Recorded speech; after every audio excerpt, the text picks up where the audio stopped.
నమస్తే, welcome to special focus. Covid లాంటి సంక్షోభ పరిస్థితులను అధిగమించి ఆంధ్రప్రదేశ్ పారిశ్రామిక ప్రగతిలో శరవేగంగా దూసుకువెళుతోంది. చంద్రబాబు పాలనలో ఎంఓయూలు ఫోటోలకు పరిమితమైతే వైఎస్ జగన్ పాలనలో వాస్తవ రూపం దాల్చిన పరిశ్రమలతో లక్షలాది మందికి ఉపాధి లభిస్తోంది. జిఎంఆర్ నుంచి జిందాల్ వరకు, అంబానీ నుంచి అదానీల వంటి పారిశ్రామికవేత్తలే కాకుండా ప్రధాని మోదీ సైతం వైఎస్ జగన్ నాయకత్వాన్ని ప్రశంసిస్తున్నారు. జాతీయ అంతర్జాతీయ దిగ్గజ పరిశ్రమలు రాష్ట్రంలో పెట్టుబడులు పెడుతున్నాయి. కొత్త పెట్టుబడులను ఆకర్షించడం, ప్రతిపాదించిన పెట్టుబడులను వాస్తవ రూపంలోకి తీసుకురావడంలో ఆంధ్రప్రదేశ్ రాష్ట్రం దూసుకుపోతోంది.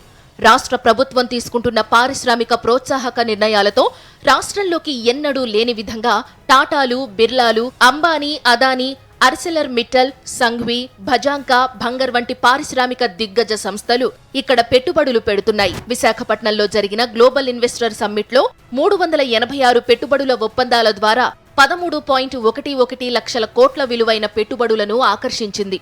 గుజరాత్లో తప్ప దేశంలోని మిగిలిన రాష్ట్రాల్లో జరిగే పెట్టుబడుల సమావేశాలకు ఎప్పుడూ హాజరు కాని రిలయన్స్ అధినేత ముఖేష్ అంబానీ విశాఖ సమ్మిట్ కు వచ్చి రాష్ట్రంలో పెట్టుబడులు పెట్టడానికి ఒప్పందం చేసుకున్నారు. ఈ ఒప్పందాలను అమల్లోకి తీసుకురావడం ద్వారా 6 లక్షల మందికి ఉపాధి లభించనుంది. ఇందులో ఇప్పటికే 33 యూనిట్లు ఉత్పత్తులు ప్రారంభించగా మరో 94 ప్రాజెక్టుల పనులు వేగంగా జరుగుతున్నాయి. వీటికి అదనంగా దావోస్ పర్యటనలో మరో 1,26,000 కోట్ల పెట్టుబడుల ఒప్పందాలను రాష్ట్రం కుదుర్చుకుంది. ఇప్పటిదాకా అంతకుముందు ఏ గత ప్రభుత్వము సాధించనటువంటి పెట్టుబడులు ఈరోజు సాధించడం జరిగింది. ఇదే కాకుండా దావోస్ కు వెళ్లి ఎన్నో అగ్రిమెంట్స్ చేసుకున్నారు. అవన్నీ కూడా త్వరలో మనకి ఇక్కడ ల్యాండింగ్ అవుతాయి ప్రాజెక్ట్స్ అన్ని కూడా. సో ఇలా పారిశ్రామికంగా ఈ రాష్ట్రాన్ని అభివృద్ధి పరచడానికి ఉద్యోగ అవకాశాలు అలాగే పెట్టుబడి అవకాశాలు కల్పించడంలో చిత్తశుద్ధితో ఈ ప్రభుత్వం పనిచేసిన ఈ నెంబర్సే మనం ఎక్కువగా కూడా ఉదాహరణ కింద చెప్పుకోవాలి. 600 కోట్ల పెట్టుబడితో 17 ఎకరాల్లో ఈ రోజు రహేజా గ్రూప్ వారు ఇనార్బిట్ మాల్ నిర్మిస్తున్నారు వైజాగ్ నగరంలో. ఇది మన సౌత్ ఇండియాలోకెల్లా అత్యంత పెద్ద మాల్. ఇది కాకుండా చిత్తూరులో అమూల్ డైరీకి దేశంలోని అతిపెద్ద ఐస్ క్రీమ్ తయారీ యూనిట్ అలాగే ఇతర పాల ఉత్పత్తుల తయారీ కోసం 385 కోట్ల రూపాయల పెట్టుబడి పెడుతోంది. అలాగే భోగాపురం ఇంటర్నేషనల్ ఎయిర్పోర్ట్ కి సంబంధించి 4,750 కోట్ల పెట్టుబడి. చిత్తూరులో స్మార్ట్ టీవీ కంపెనీ ఒకటి నిర్మిస్తున్నారు. కేవలం పెట్టుబడి ఒప్పందాలు కుదుర్చుకుని వదిలేయడం కాకుండా వాటిని వేగంగా వాస్తవ రూపంలోకి తీసుకువచ్చే విధంగా ప్రభుత్వం చేయి పట్టి నడిపిస్తోంది. ఇందుకోసం అన్ని అనుమతులు ఒకే చోట లభించే విధంగా వైఎస్ఆర్ AP1 పేరుతో యాప్ను అందుబాటులోకి తీసుకొచ్చింది. అదేవిధంగా సిఎస్ అధ్యక్షతన ప్రతి 15 రోజులకు సమావేశం నిర్వహించి పెట్టుబడుల అమలును సమీక్షించి అధికారులు, జిల్లా కలెక్టర్లకు ఎప్పటికప్పుడు ఆదేశాలు ఇస్తుండటంతో వేగంగా ఉత్పత్తిని మొదలు పెడుతున్నాయి. ఈ 4.5 సంవత్సరాల్లో 130 భారీ, అతి భారీ ప్రాజెక్టులను ప్రారంభించడం ద్వారా దాదాపు 69,000 కోట్ల పెట్టుబడులను వాస్తవ రూపంలోకి తీసుకురావడం జరిగింది. వీటి ద్వారా 86,000 మందికి ఉద్యోగ అవకాశాలను కల్పించడం జరిగింది. కేవలం ఒక ఫోన్ కాల్ దూరంలో మీకు నేను ఉన్నాను అంటూ పారిశ్రామికవేత్తలకు ముఖ్యమంత్రి ఇచ్చిన అభయం రాష్ట్రంపై వారుకున్న నమ్మకాన్ని రెట్టింపు చేసింది. పారిశ్రామికవేత్తలకు రాష్ట్రంపై నమ్మకం పెరగడంతో గత 3 ఏళ్ల నుంచి పూర్తిగా 100% పారిశ్రామికవేత్తల అభిప్రాయాల ఆధారంగా నిర్వహిస్తున్న సులభతర వాణిజ్యం సర్వేలో రాష్ట్రం అగ్రస్థానంలో నిలుస్తోంది. ఇదే విషయాన్ని విశాఖలో జరిగిన గ్లోబల్ ఇన్వెస్టర్ సమ్మిట్ లో రిలయన్స్ ఇండస్ట్రీస్ అధినేత ముఖేష్ అంబానీ కూడా ప్రస్తావించి ముఖ్యమంత్రి వైఎస్ జగన్ ను ప్రశంసించారు. Under the determined and far-sighted leadership of our Prime Minister, Shri Narendra Modi, India has now become the fastest growing large economy in the world. Similarly, Andhra Pradesh has grown phenomenally under your visionary and youthful leadership. Be it economic growth or ease of doing business, the state today ranks among the best in India. My warm congratulations to you and all the officials of the government of Andhra Pradesh. There is energy, enthusiasm and ambition among the youth. There is hope, optimism and dynamism among the business community. And there is an all-pervasive confidence that Andhra will emerge as a leading player in New India's growth story. పరిశ్రమలకు అన్ని రకాల మౌలిక వసతులు ఒకే చోట లభించే విధంగా 3 పారిశ్రామిక కారిడార్లను రాష్ట్ర ప్రభుత్వం అభివృద్ధి చేస్తోంది. విశాఖ, చెన్నై బెంగుళూరు, హైదరాబాద్ బెంగుళూరు కారిడార్లను రాష్ట్ర ప్రభుత్వం అభివృద్ధి చేస్తోంది. విశాఖపట్నం చెన్నై పారిశ్రామిక కారిడార్ అభివృద్ధిలో భాగంగా రాష్ట్ర ప్రభుత్వం 2 గ్రీన్ఫీల్డ్ ఇండస్ట్రియల్ నోడ్లను తీర్చిదిద్దింది. విశాఖపట్నంలోని నక్కపల్లి, రాంబిల్లి క్లస్టర్లను, చిత్తూరు నోడ్లో భాగంగా ఏర్పేడు, శ్రీకాళహస్తి పారిశ్రామిక క్లస్టర్లలో అంతర్గత మౌలిక సదుపాయాలను కల్పించారు. వీసీఐసీ ప్రాజెక్టుకు సంబంధించిన ఎక్స్టర్నల్ సదుపాయాల కల్పనలో భాగంగా తిరుపతి స్పెషల్ జోన్లోని నాయుడుపేట, అనకాపల్లి స్పెషల్ జోన్లోని అచ్యుతాపురంను పారిశ్రామిక ప్రాంతాలుగా అభివృద్ధి చేసింది. ఏపీ ప్రభుత్వం ఇస్తున్న ప్రోత్సాహంతో తాము పోర్ట్లతో సహా మరిన్ని రంగాల్లో పెట్టుబడులు పెడుతున్నట్లు Adani Ports CEO Karan Adani global investor సమ్మిట్లో చెప్పారు. Ambuja and ACC Cement, the cement arm of the Adani Group. As part of our expansion plans, in the coming years, we will be setting up 2 plants in Kadapa and Nadikudi with a total capacity of 10 million tons per annum. We are also working on developing 400 megawatts of data center in the city of Visakhapatnam. These projects will not only bring further investment, but will also create employment opportunities and also demonstrate our commitment to the sustainable growth of state of Andhra Pradesh. Let me now turn to Adani Foundation, which is the community engagement arm of the Adani Group. The Adani Foundation has remained deeply committed to making strategic social investments for sustainable outcomes throughout India. I am glad to share that our footprint in the state of Andhra Pradesh is getting bigger as I speak on this occasion. పారదర్శక పెట్టుబడుల కోసం YS Jagan ప్రభుత్వం రానున్న 5 ఏళ్ల కాలానికి గాను పారిశ్రామిక అభివృద్ధి విధానం తీసుకువచ్చింది. గతంలో లేని విధంగా వైఎస్ఆర్ జగనన్న బడుగు వికాసం పేరుతో ఎస్సీ/ఎస్టీ పారిశ్రామికవేత్తల కోసం ఒక ప్రత్యేక పాలసీని జారీ చేసింది. ఈ విధానం ప్రకారం 9140 ఎంఎస్ఎంఈలు ప్రోత్సాహకాలకు అర్హత పొందాయి. గత ప్రభుత్వం పెండింగ్లో పెట్టిన 3409 కోట్ల ప్రోత్సాహకాలను గత 3 ఏళ్లలో వైఎస్ జగన్ ప్రభుత్వం చెల్లించింది. ఇది పారిశ్రామికవేత్తలకు సంబంధించి AP CM YS Jaganmohan Reddy ఇచ్చిన కమిట్మెంట్. గత ప్రభుత్వం గ్రాఫిక్స్ తో కాలం గడిపి రాష్ట్ర అభివృద్ధిని పట్టించుకోలేదు. వైఎస్ జగన్ అధికారంలోకి వచ్చినప్పటి నుంచి తీర ప్రాంత అభివృద్ధిపై ప్రత్యేక దృష్టి పెట్టారు. ఓవైపు కొత్తగా 4 పోర్టులు నిర్మాణమవుతున్నాయి. మరోవైపు మత్స్యకారుల కోసం ఫిషింగ్ హార్బర్స్, ఫిష్ ల్యాండ్ సెంటర్లు వేగంగా అభివృద్ధి చెందుతున్నాయి. ఏ రాష్ట్రమైనా పారిశ్రామికంగా ప్రగతి సాధించాలంటే అక్కడ ఓడరేవుల అవసరం ఎంతో ఉంటుంది. ఖచ్చితంగా 974 కిలోమీటర్ల పొడవైన సుదీర్ఘ సముద్ర తీరమున్న ఆంధ్రప్రదేశ్లో ముఖ్యమంత్రి వైఎస్ జగన్మోహన్ రెడ్డి అధికారంలోకి వచ్చిన వెంటనే పోర్ట్ల నిర్మాణంపై దృష్టి పెట్టారు. స్వాతంత్ర్యం వచ్చినప్పటి నుండి రాష్ట్రంలో ఏ ముఖ్యమంత్రి చేపట్టనన్ని పోర్ట్ల నిర్మాణానికి శ్రీకారం చుట్టి సీఎం వైఎస్ జగన్ సరికొత్త రికార్డు సృష్టించారు. గత చంద్రబాబు ప్రభుత్వ హయాంలో ఒక్క పోర్టుకు కూడా తట్టెడు మట్టి కూడా తవ్వలేదు. కానీ వైఎస్ జగన్ ప్రభుత్వం రాష్ట్రానికి ఉన్న సుదీర్ఘ సముద్ర తీరాన్ని ప్రధాన ఆదాయ వనరుగా మార్చుకుంటూ పలు కీలక ప్రాజెక్టులను చేపట్టింది. ప్రతి 50 కిలోమీటర్లకు ఒక్క పోర్టు లేదా ఫిషింగ్ హార్బర్ను రాష్ట్ర ప్రభుత్వం నిర్మిస్తోంది. దేశంలో ఎక్కడా లేని విధంగా ఒకేసారి 4 పోర్ట్లతో పాటు 10 ఫిషింగ్ హార్బర్లు, 6 ఫిష్ ల్యాండ్ సెంటర్ల నిర్మాణాన్ని చేపట్టారు. వీటి కోసం సుమారు 20,000 కోట్లు వ్యయం చేస్తున్నారు. వీటిలో రామాయపట్నం, మచిలీపట్నం, మూలపేట పోర్ట్లను రాష్ట్ర ప్రభుత్వం నిర్మిస్తుండగా కాకినాడ సెజ్లో గేట్వే పోర్ట్ను పీపీపీ విధానంలో అభివృద్ధి చేస్తున్నారు. ఇందులో రామాయపట్నం పోర్టు పనులు దాదాపు పూర్తి కావచ్చాయి. 20,000 కోట్లు. ఇందులో రామాయపట్నం పోర్ట్ అయితే నిర్మాణం ఆల్మోస్ట్ పూర్తి గావించుకొని వచ్చే సంవత్సరం మొదటి త్రైమాసికంలోనే అంటే జనవరి ఫిబ్రవరి నెలలోనే మొదటి షిప్ని మేము తీసుకురావడానికి సిద్ధంగా ఉన్నాం. అందుకు ప్రయత్నాలు చేస్తూ ఉన్నాయి. మిగిలిన పోర్టులన్నీ కూడా శరవేగంగా నిర్మాణం జరుగుతూ ఉంది. నేను 2 డేస్ బ్యాకే మూలపేట పోర్ట్కి నేను విజిట్కి వెళ్ళడం జరిగింది. బ్రహ్మాండంగా వర్కులు నడుస్తూ ఉన్నాయి. ఆల్మోస్ట్ సౌత్ బ్రేక్ వాటర్స్ 50% పూర్తి అయిపోయింది. నార్త్ బ్రేక్ వాటర్స్ అయితే 100% కంప్లీట్ అయిపోయింది. అలాగే బెర్తల నిర్మాణం కూడా జరుగుతూ ఉంది. ఇది ఎందుచేతనంటే ఒక్కొక్క రాష్ట్రానికి ఒక్కొక్క బలం ఉంటుంది. ఒక బెంగళూరుని తీసుకుంటే ఐటీ హబ్గా అది ప్రపంచంలోనే ప్రఖ్యాతిగాంచింది. అలాగే ఒక హైదరాబాద్ని తీసుకుంటే ఒక ఫార్మా రంగంలో కానీ, ఒక ఐటీ రంగంలో కానీ, లేదంటే ఒక నిర్మాణ రంగంలో కానీ ముందుకెళ్తుంది. విభజిత ఆంధ్రప్రదేశ్కి దక్కిన ఏకైక వరం ప్రకృతి పరంగా వచ్చింది ఏదైనా ఉందంటే అది మన తీర ప్రాంతం మాత్రమే.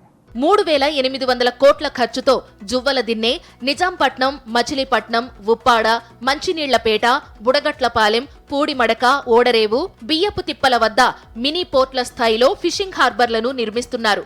వీటికి అదనంగా బోట్లను సురక్షితంగా నిలుపుకుని చేపలను ఒడ్డుకు చేర్చుకునేలా 6 ఫిష్ ల్యాండింగ్ సెంటర్లను రాష్ట్ర ప్రభుత్వం అభివృద్ధి చేస్తోంది. విశాఖపట్నం జిల్లా భీమిలి, అనకాపల్లి జిల్లా రాజయ్యపేట, దొండవాక, విజయనగరం జిల్లా చింతపల్లి, తిరుపతి జిల్లా రాయదరువు, కాకినాడ జిల్లా ఉప్పలంకల్లో ఫిష్ ల్యాండింగ్ సెంటర్లను అభివృద్ధి చేస్తున్నారు. ఇంతకాలం రాష్ట్రంలోని మత్స్యకారులు సరైన వసతులు లేక చేపల వేటకు గుజరాత్, తమిళనాడు, పశ్చిమ బెంగాల్ వంటి రాష్ట్రాలకు వలస వెళ్లేవారు. వైఎస్ జగన్ పాదయాత్ర సమయంలో మత్స్యకారుల ఇబ్బందులను గమనించి అధికారంలోకి రాగానే ఫిషింగ్ హార్బర్ల నిర్మాణం చేపట్టారు. City industrially, or let it be in the IT side, and we have 2 major ports in Visakhapatnam, the major Visakhapatnam port, we have the Gangavaram port, towards the south we have the Kakinada port, and towards the north, towards Srikakulam, we are coming up with a new port, Molapeta port, which would cater to the hinterlands of Chhattisgarh and southern parts of Odisha as well. So, as you know, the state, the natural resource to the state is the longest coastline, the 974-kilometer coastline, which is enabling our industrial progress. Let it be the major industries, let it be the MSME sector, let it be the aqua sector, as we have just mentioned, let it be the food processing sector. See, as you all know, we are an agrarian state. 35% of our GSDP comes from the agriculture, and almost 26% from the industrial side. We have a bit less of the service sector. From the MSME, our Honorable Chief Minister is always looking at the MSME sector to handhold the MSME sector. తొలి దశలో Juvvaladinne, Nizampatnam, Machilipatnam, Uppada fishing హార్బర్లు త్వరలో ప్రారంభానికి సిద్ధం కానున్నాయి. Fishing హార్బర్ల ద్వారా రాష్ట్రంలోని 60,000 మత్స్యకార కుటుంబాలు ప్రయోజనం పొందనున్నాయి. 12,000కు పైగా భారీ బోట్లు సురక్షితంగా నిలుపుకునే అవకాశాన్ని ప్రభుత్వం కల్పిస్తోంది. ఎగుమతులను ప్రోత్సహించే విధంగా తీర ప్రాంత అభివృద్ధిపై రాష్ట్ర ప్రభుత్వం తీసుకుంటున్న చర్యలను నీతి ఆయోగ్ కూడా ప్రశంసించింది. 2022 సంవత్సరానికి నీతి ఆయోగ్ ప్రకటించిన ఎగుమతి సన్నద్ధత రాష్ట్రాల్లో 59.27 పాయింట్లతో ఏపీ 8వ స్థానంలో నిలిచింది. పోర్ట్లను ఆధారంగా చేసుకుని చుట్టుపక్కల పారిశ్రామిక ప్రగతిని సాధించేందుకు రాష్ట్ర ప్రభుత్వం ప్రణాళికలు రూపొందిస్తోంది. కేవలం పోర్ట్లను నిర్మించడమే కాకుండా పోర్టు ఆధారిత పారిశ్రామిక ప్రగతిపై దృష్టి సారించాల్సిందిగా ముఖ్యమంత్రి వైఎస్ జగన్మోహన్ రెడ్డి అధికారులను ఆదేశించారు. కొత్తగా నిర్మిస్తున్న రామాయపట్నం, మచిలీపట్నం, మూలపేట పోర్టుల వద్ద భారీ పారిశ్రామిక పార్కుల నిర్మాణానికి సంబంధించి 3 ఐఏఎస్ అధికారులతో కమిటీని వేశారు. ఇందులో భాగంగా తొలుత అందుబాటులోకి వస్తున్న రామాయపట్నం పోర్టుకు సమీపంలో సుమారు 8,000 ఎకరాల విస్తీర్ణంలో పారిశ్రామిక పార్కుతో పాటు తెట్టు వద్ద కార్గో ఎయిర్పోర్ట్ను అభివృద్ధి చేస్తున్నారు. తొలి దశలో 4,850 ఎకరాల్లో పారిశ్రామిక పార్కు అభివృద్ధి చేయనుండగా దీనికోసం గుడ్లూరు మండలం చేవూరులో 1,312.58 ఎకరాలు, రావూరు గ్రామంలో 951.77 ఎకరాల భూసేకరణకు సంబంధించి నెల్లూరు జిల్లా కలెక్టర్ తాజాగా నోటిఫికేషన్ జారీ చేశారు. అదేవిధంగా ఫిషింగ్ హార్బర్ల సమీపంలో ఫుడ్ ప్రాసెసింగ్ యూనిట్లను కూడా ప్రభుత్వం ఏర్పాటు చేస్తోంది. దేశవ్యాప్తంగా జరుగుతున్న ఎగుమతుల్లో 10% వాటాను చేజిక్కించుకోవాలని ముఖ్యమంత్రి వైఎస్ జగన్మోహన్ రెడ్డి అధికారులకు లక్ష్యాన్ని నిర్దేశించారు. 2030 నాటికి 10% మార్కెట్ వాటాతో టాప్ 3 రాష్ట్రాల్లో ఒకటిగా నిలవాలన్న లక్ష్యానికి అనుగుణంగా పలు కీలక చర్యలు తీసుకుంటున్నారు. వాణిజ్య ఎగుమతుల్లో ఆంధ్రప్రదేశ్ రాష్ట్రం మరోసారి సత్తా చాటింది. వర్తమాన ఆర్థిక సంవత్సరం తొలి 6 నెలల కాలంలో దేశవ్యాప్తంగా వాణిజ్య ఎగుమతులు తగ్గినా రాష్ట్ర ఎగుమతుల్లో 2.77% వృద్ధి నమోదైంది. అంతకుముందు ఆర్థిక సంవత్సరంతో పోలిస్తే ఈ ఏడాది 6 నెలల కాలంలో రాష్ట్ర ఎగుమతుల విలువ 82,732 కోట్ల నుంచి 85,021 కోట్లకు పెరిగాయి. ఇదే సమయంలో దేశవ్యాప్తంగా ఎగుమతుల విలువ 18,16,640.99 కోట్ల నుంచి 17,42,429.99 కోట్లకు పడిపోయాయి. 2022-23 ఆర్థిక సంవత్సరంలో రాష్ట్రంలో 1,59,368.02 కోట్ల విలువైన ఎగుమతులు చేసి దేశంలో 6వ స్థానంలో నిలవగా ఈ ఏడాది మొదటి 6 నెలల కాలానికి రాష్ట్ర వాటాను పెంచుకుని 5వ స్థానానికి ఎగబాకింది. ఆంధ్రప్రదేశ్లోని 13 ఉమ్మడి జిల్లాలు పారిశ్రామికంగా ముందడుగు వేస్తున్నాయి. పోర్టులు, పరిశ్రమలతో తీర ప్రాంతాలు కళకళలాడుతున్నాయి. గ్రీన్ ఎనర్జీ విషయంలో ఏపీ దేశంలోని అన్ని రాష్ట్రాలకే ఆదర్శంగా నిలుస్తోంది. ఫార్మా రంగం మొదలుకొని గ్రీన్ ఎనర్జీ వరకు అన్ని రకాల పరిశ్రమలు ఆంధ్ర రాష్ట్రంలో అడుగు పెడుతున్నాయి. విశాఖలో జరిగిన గ్లోబల్ ఇన్వెస్టర్ సమ్మిట్ ఇందుకు ఉదాహరణగా చెప్పొచ్చు. పారిశ్రామికవేత్తలంతా ఏపీ ముఖ్యమంత్రి వైఎస్ జగన్ నిబద్ధతను ప్రశంసిస్తున్నారు. రాష్ట్రంలో నెలకొల్పుతున్న భారీ పరిశ్రమలను ముఖ్యమంత్రి వైఎస్ జగన్ స్వయంగా ప్రారంభిస్తున్నారు. జపాన్కు చెందిన ప్రముఖ టైర్ల తయారీ సంస్థ యకహోమా గ్రూప్ అనకాపల్లి జిల్లా అచ్యుతాపురం సెజ్లో ఏర్పాటు చేసిన అలయన్స్ టైర్స్ కంపెనీని సీఎం వైఎస్ జగన్ ప్రారంభించారు. తొలి దశలో 1,384 కోట్లతో హాఫ్ హైవే టైర్ల తయారీ యూనిట్ ను ఈ సంస్థ ఏర్పాటు చేసింది. ఇక్కడ తయారైన టైర్లను 120కి పైగా దేశాలకు ఎగుమతి చేస్తున్నారు. ఈ పరిశ్రమ ద్వారా సుమారు 2,000 మందికి ప్రత్యక్ష ఉపాధి లభిస్తోంది. 2007లో 7 లక్షల టైర్ల ఉత్పత్తి సామర్థ్యంతో భారత్లోకి అడుగుపెట్టిన యకహోమా సంస్థ తన 3వ యూనిట్ను విశాఖ సమీపంలోని అచ్యుతాపురం సెజ్లో ఏర్పాటు చేసింది. తొలి దశలో హాఫ్ హైవే టైర్లను తయారు చేస్తున్న యకహోమా 2వ దశలో ప్యాసింజర్ల కార్ టైర్ల తయారీ యూనిట్ను ఏడాదికి 17 లక్షల టైర్ల తయారీ సామర్థ్యంతో ఏర్పాటు చేస్తోంది. ఇప్పటికే పనులు ప్రారంభం కాగా 2024 చివరి నాటికి ఉత్పత్తి ప్రారంభించాలని లక్ష్యంగా పెట్టుకుంది. ఇలా ఏపీలో పారిశ్రామికాభివృద్ధి పరుగులు పెడుతోందని ఆర్థిక నిపుణులు ప్రశంసిస్తున్నారు. ఆదిత్య బిర్లా గ్రూప్ తూర్పుగోదావరి జిల్లా బలభద్రపురంలో సుమారు 2,700 కోట్లతో ఏర్పాటు చేసిన కాస్టిక్ సోడా తయారీ యూనిట్ను ముఖ్యమంత్రి వైఎస్ జగన్మోహన్ రెడ్డి ప్రారంభించారు. బిర్లా గ్రూప్ చైర్మన్ కుమారమంగళం బిర్లా ఈ కార్యక్రమంలో పాల్గొన్నారు. ఏటా 1,50,000 టన్నుల కాస్టిక్ సోడా తయారీ యూనిట్ను గ్రాసిమ్ సంస్థ ఏర్పాటు చేసింది. ఈ యూనిట్ ద్వారా ప్రత్యక్షంగా పరోక్షంగా 3,000 మందికి ఉపాధి లభిస్తోంది. అంతకుముందు బిర్లా గ్రూప్ వైఎస్ఆర్ జిల్లాలో గార్మెంట్ యూనిట్ను ఏర్పాటు చేసింది. గ్రీన్ ఎనర్జీ విభాగంలో ఏపీ ప్రభుత్వం ప్రపంచానికే ఆదర్శంగా నిలుస్తోందని ఆర్థిక నిపుణులు చెబుతున్నారు. ఏసీ తయారీ హబ్గా ఆంధ్రప్రదేశ్ వేగంగా ఎదుగుతోంది. ముఖ్యంగా దక్షిణాది రాష్ట్రాల అవసరాలను తీర్చడానికి ఏసీ తయారీ యూనిట్లు తిరుపతి జిల్లా శ్రీ సిటీకి క్యూ కడుతున్నాయి. కోవిడ్ తర్వాత 6 అంతర్జాతీయ ఏసీ, వాటి విడిభాగాల తయారీ యూనిట్లు శ్రీ సిటీలో భారీ పెట్టుబడులు పెట్టాయి. బ్లూ స్టార్, డైకిన్ వంటి బ్రాండ్లతో పాటు దేశంలోని 20కి పైగా బ్రాండ్లకు సరఫరా చేసే విడిభాగాల తయారీ యూనిట్లు తమ పెట్టుబడులకు రాష్ట్రాన్ని వేదికగా ఎంచుకున్నాయి. వీటి ద్వారా 3,755 కోట్లు రాష్ట్రానికి రానుండగా 9,700 మందికి ఉపాధి కల్పించనున్నాయి. ఇప్పటికే పానాసోనిక్, యాంకర్, బ్లూ స్టార్, డైకిన్లు సంస్థ కార్యకలాపాలు ప్రారంభం కాగా మిగిలిన సంస్థలకు సంబంధించి నిర్మాణ పనులు వేగంగా జరుగుతున్నాయి. కోవిడ్ తర్వాత కేంద్ర ప్రభుత్వం ఆత్మనిర్భర భారత్లో భాగంగా దేశీయ తయారీ రంగాన్ని ప్రోత్సహించడానికి ప్రత్యేక ప్రోత్సాహకాల స్కీమ్ను ప్రకటించడంతో ఆ పథకం కింద పలు ఏసీ తయారీ సంస్థలు పెట్టుబడులకు ఆంధ్రప్రదేశ్ రాష్ట్రాన్ని ఎంచుకున్నాయి. జగన్మోహన్ రెడ్డి గారి ప్రభుత్వం హయాంలో ఏమేమి వచ్చాయి, ఏమేమి పెట్టుబడులు వచ్చాయని మనం ఒకసారి గమనించి చూస్తే తెలుగుదేశం ప్రభుత్వం హయాంలో ఒక 7,000 కోట్ల రూపాయలతో ఒక్క కియా వస్తే వాళ్ళు ఎంత హంగామా చేశారో మనకు తెలుసు. అదే జగన్మోహన్ రెడ్డి గారి 3 సంవత్సరాల పీరియడ్లో వస్తే, అంటే 2 సంవత్సరాలు కరోనా తీస్తే ఇంకో 3 సంవత్సరాల పీరియడ్లో వస్తే ప్రభుత్వం 30,000 కోట్ల పెట్టుబడితో ఈరోజు 4 పోర్టులు ఈరోజు ఆంధ్రప్రదేశ్లో రెడీ అవుతున్నాయి. అంటే 4 కియా కంపెనీలతో సమానం పెట్టుబడి. 4 కియా కంపెనీలు తీసుకొచ్చినట్లు.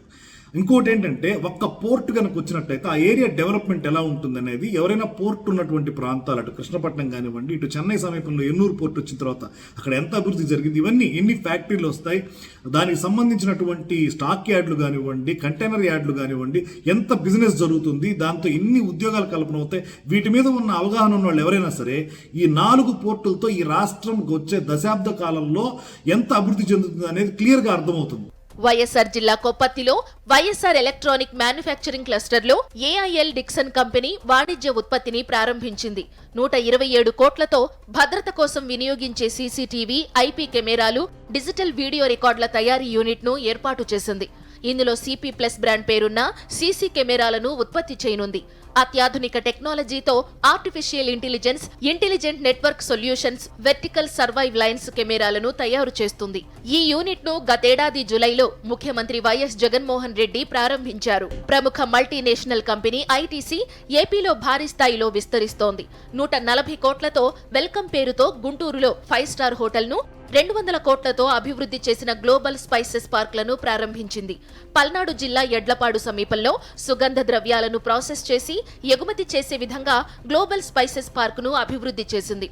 మిర్చితో పాటు పసుపు, అల్లం, ధనియాలు, యాలకులు తదితర సుగంధ ద్రవ్యాలను ప్రాసెస్ చేసి ఎగుమతి చేయనుంది. సుమారు 20,000 టన్నుల వార్షిక ఉత్పత్తి సామర్థ్యం కలిగిన ఈ గ్లోబల్ స్పైసెస్ గత ఏడాది ప్రారంభమైంది.